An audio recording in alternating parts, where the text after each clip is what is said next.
Hi, my name is Favor, Hi, I'm Babajide. and today on the Cafe One Pod, we spoke about how to grow your business and how to determine if your business is the right fit for the market. Babajide spoke about data, he spoke about learning your environment, and he spoke about learning the transactional behavior of your immediate community. Right? That's Yeah, correct, right? yes. Okay, yeah. I hope you enjoyed this episode and definitely leave a comment, like, share, and subscribe as you go to watching this episode that Babajide really hosted because I didn't see anything.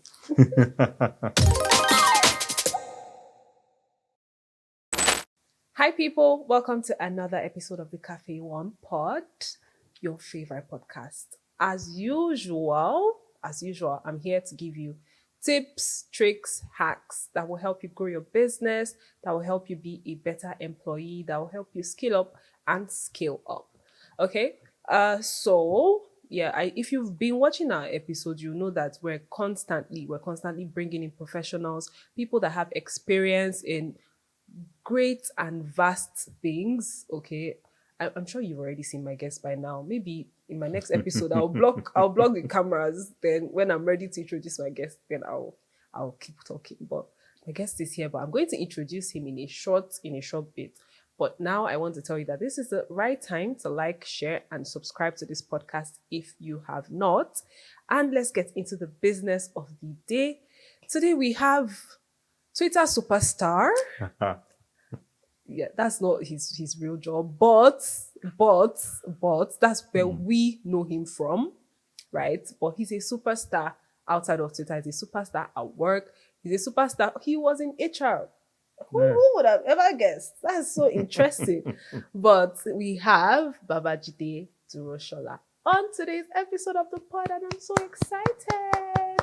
Yay. Welcome. Thank you for having me. Yeah, you're welcome. It's what I do. Thank you so much for honoring our invite. He came so last minute, and I love it. Honestly, I really, really love it. He's eager to share so much, and we have an amazing and interesting, very interesting and helpful topic for you today. But let's get to meet Babajide for a bit. Babajide, tell us a bit about yourself. Sure. So my name is Babajide Duroshola. By training, I'm an engineer. But yes, I somehow found my way into HR. Spent about 6 to 7 years of my career in HR, from like consulting to banking, to other, because we're, affiliated to a bank, I will mention the bank. So yes, spent 7 years of my career in HR. And then, interestingly, I moved into technology. At that point in time, moved into technology, with a company called Andela, where we were, helping, software or aspiring software developers, become full and actual software developers. There I was the community manager. So that was my shift out of HR to as a community manager, which is a very interesting job title. Many people have asked me what is a community manager, but you do everything from like operations, marketing, learning, coordination, partnerships, community building. That's building the company's brand, Yeah. in the larger community. And then after my stint as community manager for about 3 years, moved into general management where I've spent the last 6 years, Interesting. helping African companies or African startups, scale within Nigeria. So that's what I've spent the last 6 years of my life. Okay. Today, I'm the general manager for M-Kopa in Nigeria. And, M-Kopa, a lot of people have called us many things, but I like to describe us as a smart money platform. And the reason is because, we allow everyday income Nigerians take ownership, take ownership of, like physical assets, take ownership of their life too as well, whether it's by extending, like smartphone loans, Yeah. digital loans, data bundle loans, like a whole array of loans that could help, improve the quality of their life. And so that's what I do today, overseeing the Nigerian operations and ensuring that we're continuing to scale across Nigeria. So that's me in a nutshell. For the Twitter part, yes, I am somewhat He very is a star. active. He's a star. I'm so sorry. I hate when people are trying to be humble. I'm just So I'm please. He's a active. star. How many followers do you have? Let's prove you wrong now. I'm active. Me, I'm active. I know how many Twitter followers I have. So it's not by being active. Tell us, just tell everybody here how many followers you have on Twitter. I think 33,000. If we bring 33,000 people to this place, They won't fit they in. will not see, not even quarter will fit in. Yeah, fair enough. That's how many people are fair following enough. you on Twitter and engaging with your content, not just fake followers are bots. Like real life people, I always see his tweets. Like his tweets always pop up to my timeline, and it's like, yeah, I'm active on Twitter. We are all active. Have you seen my tweets before? No, but I'm active on Twitter as well. So I think it's because I spend more time, educating people on like how to build businesses, educating them on like finances, Yeah. or like wealth creation, just things around how do we change social mobility. So Yeah. if you're able to build a business, then you're able to get rich. If you're able to get rich, you're able to invest well, and continue to increase that mobility pipeline. I think that's the reason why. And a lot of people like to talk about money. They like to talk about Yes. businesses too. So you find me in like, investment Twitter, business Twitter, startup Yeah. Twitter. You don't find me in the marriage Twitter or Why? boyfriend and girlfriend Twitter or religious But Twitter. that's the place to be though. Very controversial. But I like to keep it in the places where I am very, very vast and conversant in, while I use the other platforms to just learn and expand my thought process. Yeah, I wish people were like you, because if we all kept it to what we actually know, I'm sure marriage Twitter would not really exist. Because they don't be knowing what they are talking about most of the time. Just be yapping, yappa, yappa. People that are not Exactly. even married will be giving you marriage advice. Exactly. It's so bold, so Exactly. interesting. Okay, so let's not get too. We can talk about Twitter for the whole of this podcast, and we will not stop talking. But let's give you actual helpful stuff. Okay, so building a business is very tricky and it's very demanding, right? But what is even worse is when you put in all of that effort and it still fails. Yeah, I probably would just let me not say the things I would do if I built a business and it failed, right? Although I have built a business and it did fail, but let's just leave that to the side. So maybe you should be the one advising people. No, this is not the time for that. I'm still licking my wounds. I think that's what it's called. So how do you actually build a business that is the right fit for the market? So first of all, building a business is very hard. Like when you think about it, it's very hard. Now, it gets a lot more harder when you take the African context into it. Now, it gets times two harder when you take the Nigerian context into it. So it just gives you a sense of like how hard it is in like building a business or something that I would say, can scale and can impact the lives of people and also return profit. Because at the end of the day, the real reason why you're building a business is one of two things. Either you want to make the lives of people better, or you want to make profit, or you want to do both. And so, like I said, very difficult too as well. And there's so many ways, like there's no one size fits all, but there are a lot of pointers that gives you the inclination Yeah. that you are moving in the right direction. There are, checks, balances that you need to put in place, when you talk about structure, processes, procedures to ensure that the thing scales. I think for me, building a business, first of all, starts from defining scalability. And scalability is being able to take the same thing and doing it over and over again across multiple,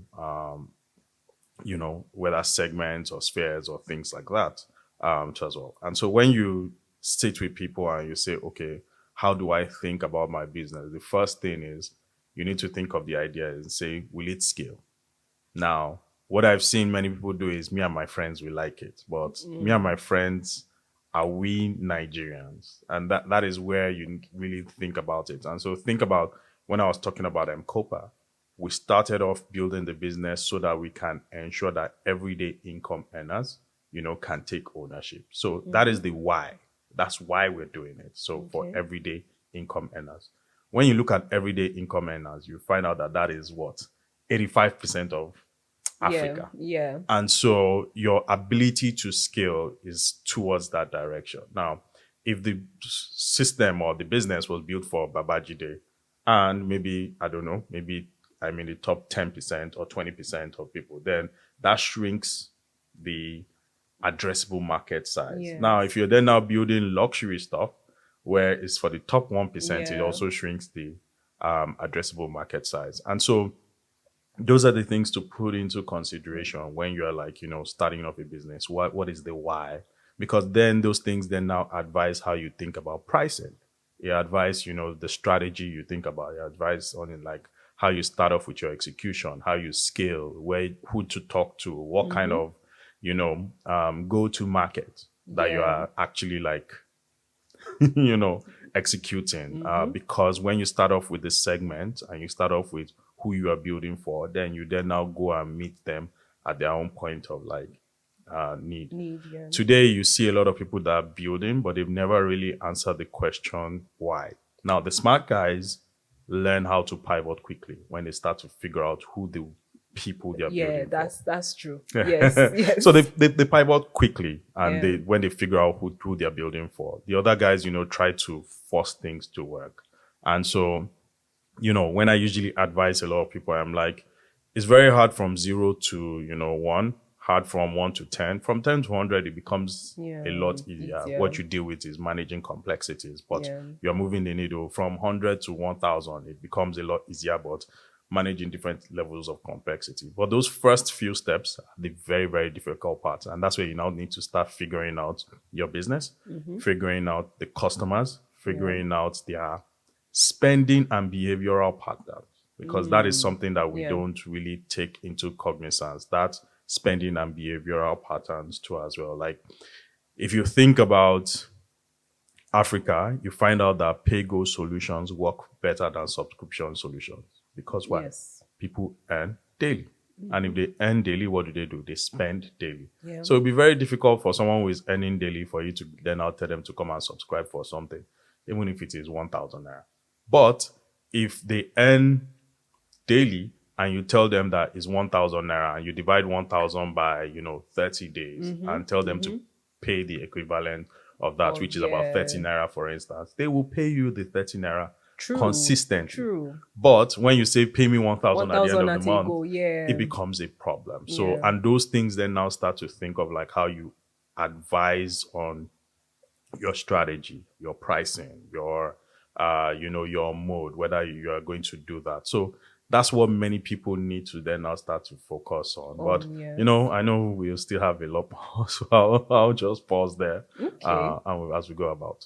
Okay, so my biggest concern, right, with stuff like this is the data. How do people actually find this data?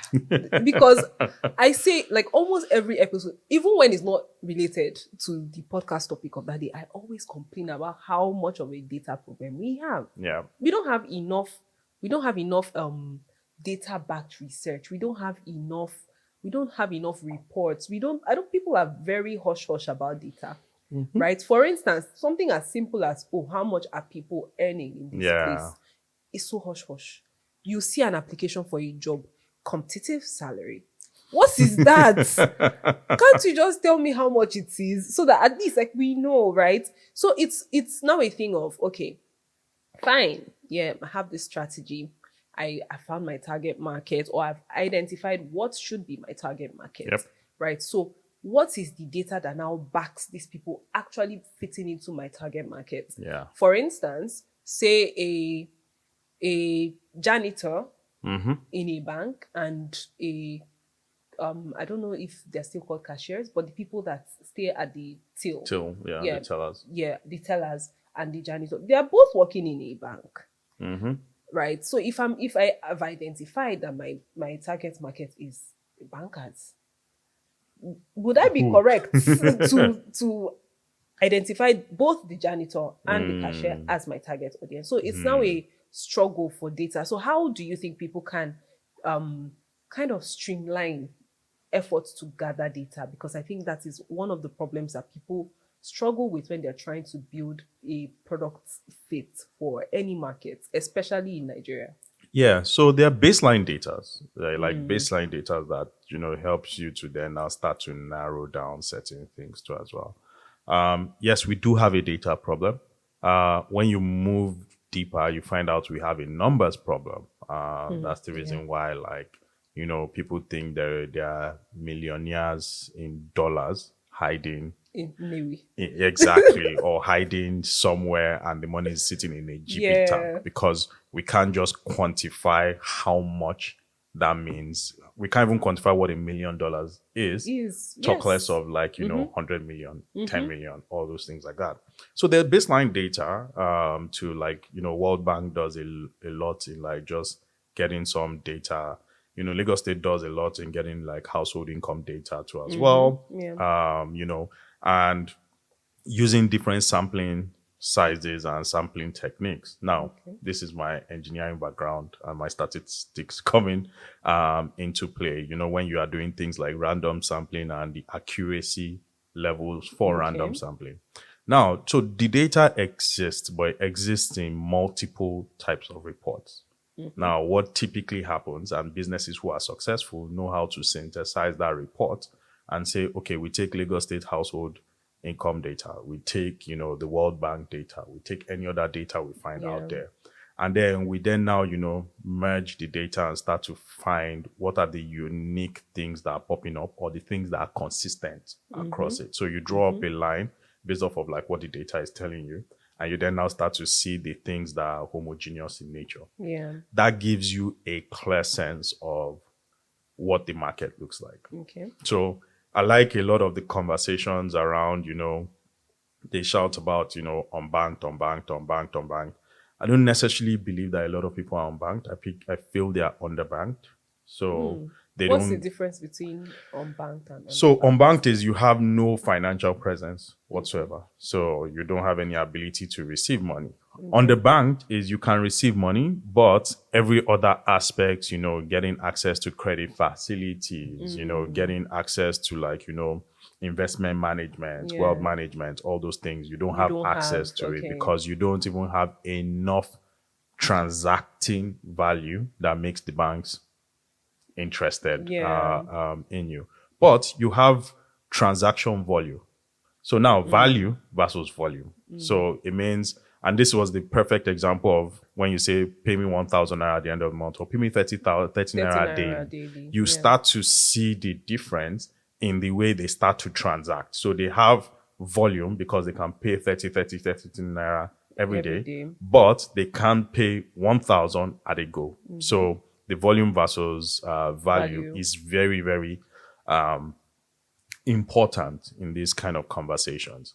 So what typically happens to many, businesses and things like that is they don't capture this data and interpret it in this way to say, what is the transaction volume? What is the transaction value? So how do we then now key, and how do we then now understand it? Because when you start to, like I was talking about the data, when you put the data together and you start to see all the homogeneous, entities, it then now gives you a clear sense. So very good example is BVN numbers give you a clear sense of things. Telco subscription numbers gives you a clear sense of things. Now, Nigeria's population doesn't give you a clear sense of things because, like, the last census was what, 2006? I was wanted to do that like every 10 years or something like that. Well, the last one was 2006. I even remember where it was. Really? Total. Oh, Yeah. what was And I where I doing was. in 2006? Me, I was in university. I don't know what about you. But when you think about those numbers, you then now start to see that, like, it's a big bogus number. Yeah. But when you start to move it into, okay, how many people, have bank accounts or a BVN, how many people are telco subscribed, you can then now start to see that what used to be 200 million shrinks to about 70 something million. So that's baseline one. And even of those 70 something million, it's not even regularly updated, It's right? not. Because some people die, some Yeah. people lose their they lose the number, or they lose Yeah. lose access. Some people relocate and those Yeah. things remain dormant for years, and there is no active Yeah. scraping. There's no Everything active is one. just there. You And just so that's why you operate a plus or minus. So you always do a plus or minus 10, 20% Okay. to give you like a rough sense of what the numbers could be. Okay. And so when you have those ones, then you then now start to think of your product. If my product is a mass market product, fine, it most likely can appeal to those 70 million people. So Yeah. I'm poised for 70 million individuals. But if my product is, not more mass market, is a little bit It's up niche, there, yeah. then I need to then now get a new layer of data that then now says, okay, this is the total number of people that come in there. But if we're really going by World Bank and your product is luxury, you then now go by the number of people who can spend $10 a day. Now that's 3.6 million people.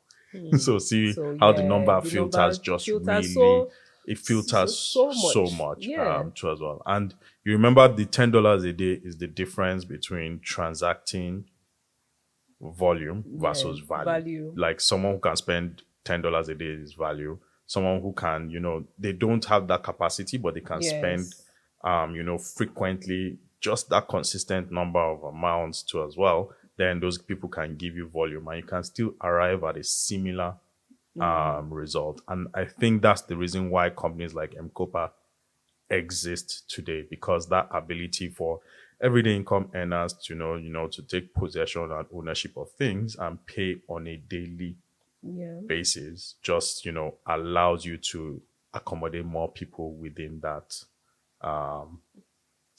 business.